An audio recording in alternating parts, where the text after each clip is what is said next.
On est bon ? Ça tourne déjà. C'est parti, on tourne.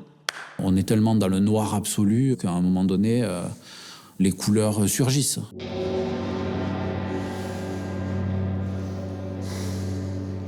Question préparatoire. Question préalable. Question définitive. Le temps coule. Le temps glisse. Hélas, tout est parfaitement périssable et tout tombe dans une espèce de vortex qui est l'oubli.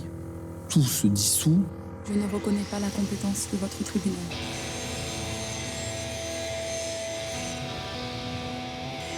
Les vrais sujets qui m'intéressent, c'est la question de la lutte des classes. C'est mon sujet. On ne devrait pas rendre ainsi la justice dans la fièvre des après-dîners et des digestions difficiles.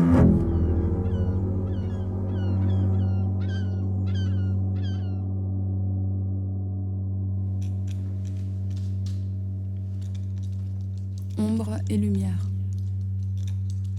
Seul contre tous.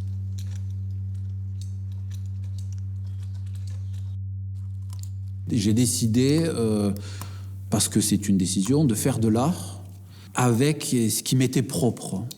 Je suis un fils d'ouvrier, je sais ce que ça veut dire que d'être au monde dans cette société et je vais le raconter comme ça. Ton univers impitoyable. Mes parents sont décédés de maladies liées au travail, Résister. aux conditions de travail. Faire de l'art, c'était une décision. C'est-à-dire que je me suis dit, Survivre. je n'irai jamais travailler. Saboter. Je me le suis dit et je me le dis encore aujourd'hui, je n'irai pas bosser. Je bosserai pour personne. Sabotage. À un moment donné, si je veux pas me retrouver dans des situations compliquées vis-à-vis de la justice, il faut bien que ça passe par une case qui me semble la plus passionnante, c'est la question de faire de l'art. C'est une façon d'être au monde qui m'intéresse. Résister. Comment est-ce que j'arrive à produire un travail artistique qui a un discours un tant soit peu intéressant et qui peut intéresser n'importe qui, tout en faisant en sorte que je ne puisse vivre que de ça. Jusqu'ici, tout va bien. Je m'appelle Nicolas Dauban, je suis artiste plasticien.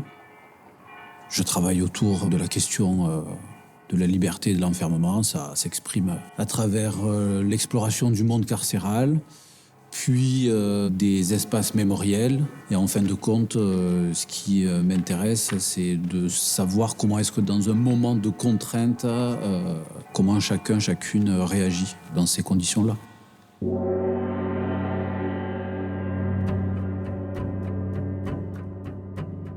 Le processus de création des photogrammes est complexe et simple à la fois. Il est complexe dans le sens où je passe par plusieurs étapes de travail. Je travaille d'après soit une photographie d'archive, soit je réalise une photographie moi-même. Et à partir de cette photo, je réalise un cache que je dispose sur une plaque de verre. Et puis j'envoie des étincelles à l'aide d'une disqueuse.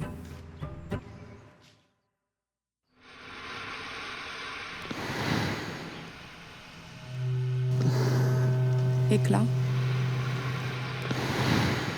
Éclat de lumière. Étincelle.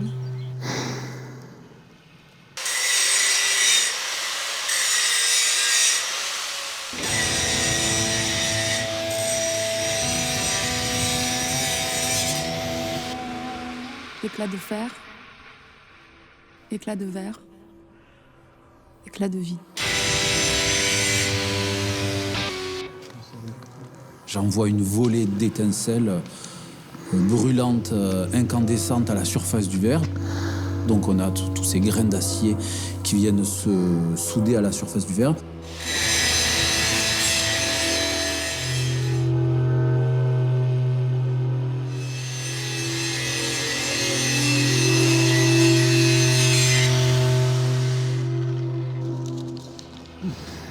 Et en fait, ce verre-là me sert de cache que je viens disposer sur une feuille de papier photosensible.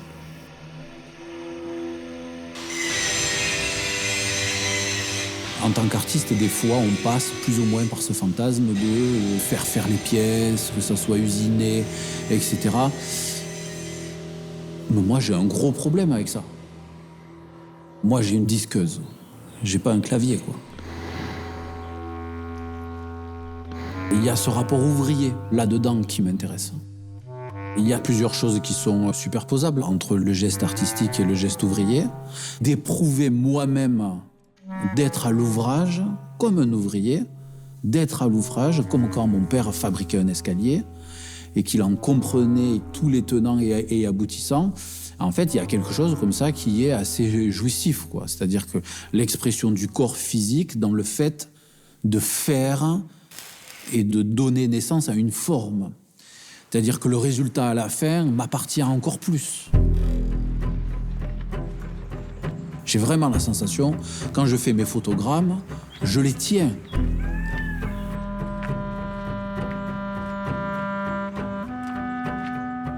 Velázquez, en fait, quand il fait ce tableau, il le peint dehors.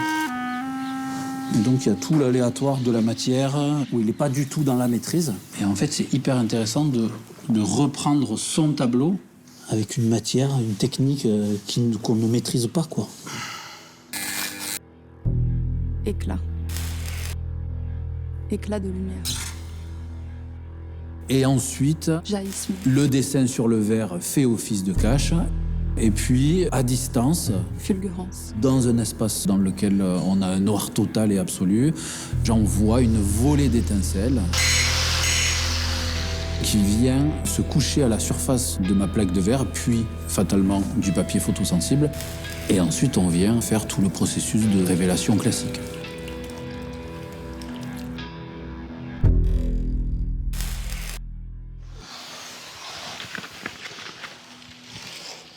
Lorsque je place cette plaque de verre sur le papier photosensible, et lorsque j'envoie les étincelles, alors là, je suis complètement assujetti à ce que peuvent produire les étincelles. Ce que je réalise est quasiment de l'aléatoire. Une sorte de combat ou de relation avec ce que la matière peut créer. Ah, ça va arriver d'un coup, je pense. Sur le fait, par erreur Ça commence déjà. et au hasard.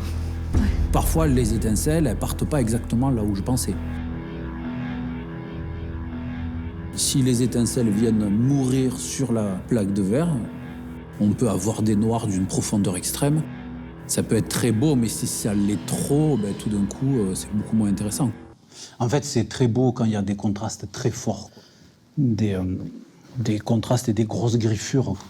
C'est pas une image douce, quoi, et tant mieux, quoi. En tout cas, moi, ces questions d'aléatoire, je refuse de les maîtriser à 100%. Moi, j'ai envie d'avoir un rapport comme ça au travail qui soit à la fois difficile et généreux, quoi. Je veux pas être dans la maîtrise. Moi, j'ai envie de faire des œuvres qui soient un peu sales. Ma liberté, elle est là. Je prends un résultat possible et je me dis, tiens, quand j'interviens dans les différentes étapes, je peux avoir encore plus d'aléatoire dans un espace que je dessine, global. C'est vraiment une sorte de calcul d'espace de liberté. J'en dessine globalement les contours et puis ça se débat un peu dans tout ça, quoi. Lui, il est beau. Hein. Tu le sais qu'il est beau, lui. J'espère. Le thème de présentation, c'est la question de l'enfermement, de la liberté, de la prison, de l'inégalité et de l'injustice. Tout ce que je fais est à lire à la lueur de cette question-là. Même ce que je travaille sur Galilée, qui a passé du temps en résidence surveillée à la Villa Médicis en 1633, c'est à lire à la lueur de la question de la lutte des idées, de la conviction personnelle, de la lutte des classes. Je ne reconnais pas la compétence de votre tribunal. Galilée est un être que l'on connaît tout autour de la planète, ou presque. Et la fenêtre par laquelle il pouvait encore regarder le ciel pendant la période de son procès, cette fenêtre, qui est une fenêtre d'oubli, c'était comme des oubliettes, la prison, résidence surveillée, tout ça, elle est derrière une haie. S'ils avaient pu, ils auraient emporté la lumière et l'eau. Moi, du coup, j'ai envie de raviver ça. D'où l'existence des photogrammes, qui ont une puissance comme ça, formelle de noir et de blanc, avec une espèce de feu. C'est ça que j'ai envie de mettre en avant. Le désir de résister au temps qui détruit. Quand on emboîte son pas et qu'on descend les marches de cet escalier, on marche là où Galilée a marché.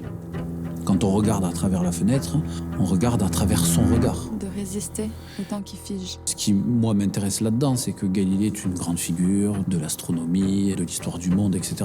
Mais juste de se dire, à travers ces grilles, quelqu'un devait abjurer, en fait, qu'au fond de lui, il en était dans la certitude absolue et que le monde pouvait avancer si on l'écoutait, ça m'intéresse. C'est-à-dire qu'on peut emboîter le pas et le regard de Galilée juste en se disant, mais en fait, je crois que j'ai raison. Il faut que je le tienne, quoi qu'il arrive. Et voilà pourquoi moi je travaille sur Galilée. Parce que je crois que j'ai raison. Seul. Je suis seul avec un S.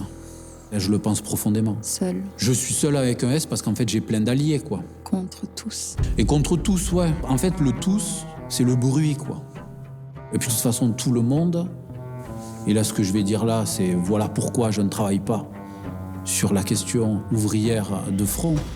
Parce que tout le monde fout les ouvriers au travail. Moi, j'en veux à tout le monde.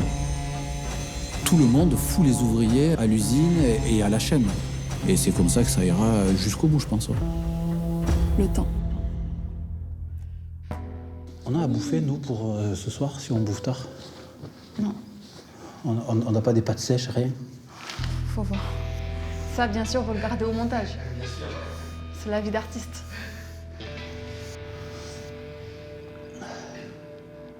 Ouais, parce que je sens qu'on va manger tard. Ça me va.